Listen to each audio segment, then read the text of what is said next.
ফেসবুকে আমার ফলোয়ার আছে 5,000, কিন্তু আমি ফলো করে রেখেছি 3,000 মানুষকে।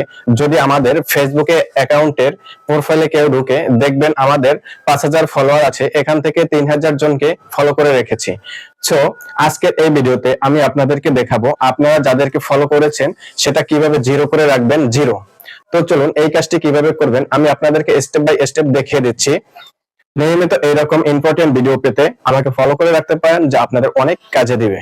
ওকে, so guys, first of all আপনি আপনার ফেসবুকের অফিসিয়াল অ্যাপসটাকে ওপেন করে দিবেন। দেন এখান থেকে থ্রি লাইন মেনু এই অপশনে ক্লিক করে দিবেন। এরপর এখান থেকে সেটিংস এর এই অপশনে ক্লিক করে দিবেন। এরপর একটা স্ক্রল করবেন, স্ক্রল করার পর এই যে দেখেন ফলোয়ার্স এন্ড পাবলিক কন্টেন্ট এই অপশনে ক্লিক করে দিবেন। দেন এখান থেকে who can see the people page and list you follow এই অপশনে ক্লিক করে দিবেন। দেন এখান থেকে অনলি মি এটাকে সিলেক্টেড করে দিবেন। দেন এখান থেকে সেভে ক্লিক করে দিবেন। ওকে, আপনার কাজ শেষ। That's it.